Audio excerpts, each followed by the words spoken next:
Hello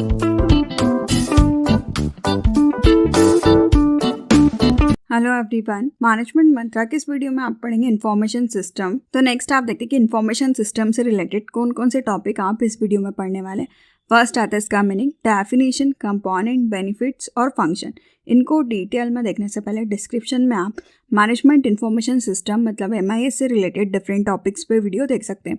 video अच्छा लगे तो प्लीज़ लाइक कीजिए, चैनल को सब्सक्राइब कीजिए और कमेंट कीजिए।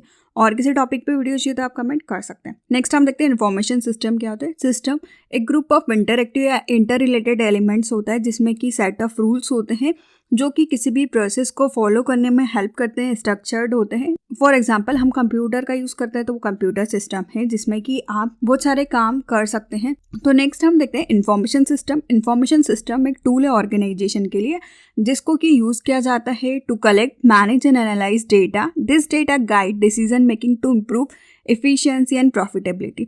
इन्फॉर्मेशन सिस्टम एक टूल की तरह काम करता है किसी भी ऑर्गेनाइजेशन के लिए जिससे कि आप डेटा या इन्फॉर्मेशन को इकट्ठा कर सकते हैं, उनको मैनेज कर सकते हैं, एनालाइज कर सकते हैं ताकि आप आपकी डिसीजन मेकिंग की एफिशिएंसी को, प्रॉफिटेबिलिटी को इंक्रीज कर सकें। तो हर ऑर्गेनाइजेशन डिसीजन लेता है डेटा के बेसिस पे। आप इसमें यूज़ करते हैं इन्फॉर्मेशन सिस्टम का। पर्टिकुलरली आप इसमें ऑर्गेनाइजेशन के हर डिपार्टमेंट में इसका यूज़ करते हैं। Like human resource management. Human resource management में आपको एम्प्लॉयज़ के बारे में पूरा रिकॉर्ड रखना है कि एज ग्रुप वाले, किस सैलरी वाले, कितने पोजीशंस पे, क्या उनका जॉब डिस्क्रिप्शन है, वो पूरा डेटा होता है। नेक्स्ट आता है फाइनेंशियल अकाउंट मैनेजमेंट। आप फाइनेंस का पूरा रिकॉर्ड रखते हैं कि कहाँ पे कितना पैसा खर्च हुआ, कितनी कॉस्ट है, कितने प्रॉफिट में गए हैं, क्या एक्सपेंसेस हुए हैं, उन सब के बारे में। नेक्स्ट आता है कस्टमर आउटरीच एंड एडवर्टाइजिंग कि आपने एडवर्टीजमेंट में का क्या बजट था, कितना इन्वेस्टमेंट किया, किस टाइप के एडवर्टीजमेंट में कितना किया। और कॉम्पिटिटिव लैंडस्केप एनालिसिस, आप कॉम्पिटिटर का भी डेटा रख सकते हैं, उसको भी एनालाइज कर सकते हैं। तो इन सारी चीज़ों के लिए इन्फॉर्मेशन सिस्टम बहुत इंपॉर्टेंट होता है। Information system an integrated set of component for collecting, storing and processing of data and for providing information, knowledge and digital products. Business firm and other organisation rely on information system to carry out and manage their operation, interact with their customers, suppliers and complete in the market place. Information system एक integrated set of component है जिसमें कि आप information को collect करते हैं, store करते हैं, प्रोसेस करते हैं और ये इंफॉर्मेशन, नॉलेज आप प्रोवाइड कर सके बिजनेस फर्म को, ऑर्गेनाइजेशन को। वो इस इंफॉर्मेशन सिस्टम का यूज़ करके अपने ऑपरेशंस को अच्छी तरीके से मैनेज कर सकती है, कस्टमर को मैनेज कर सकती है, सप्लायर को मैनेज कर सकती है और अपने आप को अच्छी तरीके से मार्केट प्लेस पे मैनेज कर सकते हैं। नेक्स्ट हम देखते हैं कि क्या एलिमेंट्स होते हैं इन्फॉर्मेशन सिस्टम के जिनसे मिलकर इन्फॉर्मेशन सिस्टम बनता है। फर्स्ट आता है कंप्यूटर हार्डवेयर, जो हम कंप्यूटर के चीज़ें देखते हैं जिसमें हम CPU, माउस, कीबोर्ड, डेस्कटॉप, ये सब क्या होता है, इन्फॉर्मेशन सिस्टम को बनाता है क्योंकि हम इसके थ्रू रिकॉर्ड करते हैं, इन सारी चीज़ों में हमारा रिकॉर्ड होता है। नेक्स्ट आता है कंप्यूटर सॉफ्टवेयर। ये एप्लीकेशन सॉफ्टवेयर्स होते हैं जो कि डिज़ाइन किए जाते हैं ताकि आप हार्डवेयर की हेल्प से इनको रन करवा सकें, इनका यूज़ कर सकें। फॉर एग्जाम्पल कि अगर आपको एक्सेल ही चलाना है, उसमें रिकॉर्ड रखना है तो माइक्रोसॉफ्ट ऑफिस आपके इसमें होना चाहिए, तब आप एक्सेल का यूज़ कर सकते हैं। उसमें आप डेटा इंटर कर सकते हैं, सेव कर सकते हैं, फाइल को ओपन कर सकते हैं, क्लोज कर सकते हैं, एडिट कर सकते हैं। तो वो सब काम होता है कंप्यूटर सॉफ्टवेयर के अंदर आप करते हैं।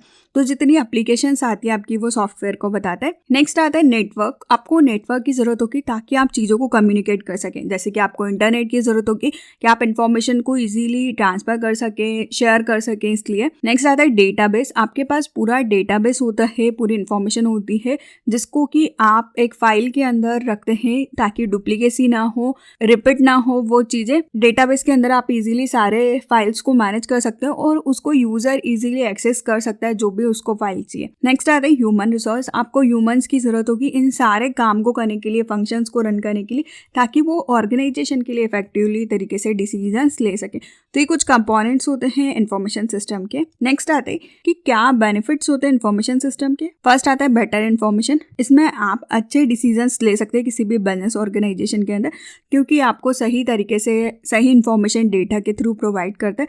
तो बहुत हेल्प हो जाती है कि आप इसका इजीली यूज़ कर सकते हैं, हर एम्प्लॉयज़ को इजीली आप इन्फॉर्मेशन दे सकते हैं। नेक्स्ट आता है इम्प्रूव्ड सर्विसेज। आपके पास इन्फॉर्मेशन होगी तो आप आपकी सर्विसेज इंक्रीज कर सकते हैं। फॉर एग्जाम्पल आपके पास कस्टमर फीडबैक का डेटा है, तो आपको समझ में आएगा कि आपके प्रोडक्ट में प्रॉब्लम है, सेल्स टीम में प्रॉब्लम है या फिर रिटेल स्टोर पे प्रॉब्लम है, तो आप उन चीज़ों को जान सकते हैं आपके डेटा के थ्रू। आप उनकी प्रॉब्लम को सॉल्व कर सकते हैं कस्टमर फीडबैक के थ्रू और आप आपकी सर्विसेज को इंक्रीज कर सकते हैं। नेक्स्ट आता है इंक्रीज प्रोडक्टिविटी। ये आपकी प्रोडक्टिविटी को इंक्रीज करने में हेल्प करता है कि आप ज़्यादा से ज़्यादा प्रोडक्शन कर सकें, आपके प्रोडक्शन को इंक्रीज कर सकें। नेक्स्ट आता है कॉम्पिटिटिव एडवांटेज। आप यहाँ पे कॉम्पिटिटिव एडवांटेज ले सकते हैं। आपके पास इंफॉर्मेशन सिस्टम है तो आपके पास पूरा डेटा होगा कि कॉम्पिटिटर क्या कर रहा है, आप उसका भी एनालिसिस कर सकते हैं, उसके रिकॉर्ड्स रख सकते हैं। ये आपको उससे आगे बढ़ने में बहुत ज़्यादा हेल्प करता है। तो ये कुछ बेनिफिट्स होते हैं इंफॉर्मेशन सिस्टम के। नेक्स्ट आता है कि क्या फंक्शनल एलिमेंट्स होते हैं इंफॉर्मेशन सिस्टम के, या क्या फंक्शंस होते हैं इंफॉर्मेशन सिस्टम के। फर्स्ट आता है परसेप्शन। ऑर्गेनाइजेशन का क्या परसेप्शन है कि उसको कौन से डेटा की एंट्री करनी है, कैप्चर करना है, उसको रखना है, ये उसका परसेप्शन होता है कि कौन सा डेटा उसके लिए इंपॉर्टेंट है। फिर सेकंड आता है रिकॉर्डिंग। जब आपका परसेप्शन हो गया कि ये डेटा आपको रखना है, फिर आप उसको फिजिकली तरीके से कैप्चर करते हैं उस डेटा को। फॉर एग्जांपल आप सेल्स का रिकॉर्ड रख रहे हैं तो आपने जो भी सेल्स पर्सन है उन्होंने कितनी सेल्स की वो आप पता करते हैं और उसको पूरी फाइल में एंटर करते हैं हर पर्सन के अकॉर्डिंग। तो ये हुआ कि आपने कैप्चर किया डेटा को। नेक्स्ट आता है प्रोसेसिंग। इसमें आप ट्रांसफॉर्म करते हैं ऑर्गेनाइजेशन की नीड के अकॉर्डिंग। फॉर एग्जांपल कि आपने क्या किया, अभी उनसे डेटा लिया था, अब आपने पर पर्सन का लिया था, उन सबको टोटल करके आपने डे वाइज सेल्स निकाल ली। नेक्स्ट आता है ट्रांसमिशन। अब देखते हैं आपकी इंफॉर्मेशन सिस्टम का फ्लो कैसा होगा, मतलब उस पर डे की सेल्स किस किस को पता चलनी चाहिए, सेल्स टीम को तो पता होनी चाहिए, बाकी सबको पता होनी चाहिए वो कैसे काम कर रहे हैं। तो ये होता है कि आप इंफॉर्मेशन का फ्लो करते हैं। नेक्स्ट आता है स्टोरेज। आप इंफॉर्मेशन को फ्यूचर पर्सपेक्टिव से, फ्यूचर यूज से स्टोर करके रखते हैं, डेटा फाइल को सेव करके रखते हैं। नेक्स्ट आता है रिट्रीवल। आप सर्च करते हैं रिकॉर्डेड डेटा को जब भी आपको ज़रूरत होती है कि वो कहाँ पे रिकॉर्ड था, आपको सेल्स को चेक करना है 1 मंथ बाद की कौन से डे ज़्यादा हुई है, कौन से एरिया में ज़्यादा हुई है, वो सब आप चीज़ें इसमें देख सकते हैं। नेक्स्ट आता है प्रेजेंटिंग, मतलब रिपोर्टिंग और कम्युनिकेशन।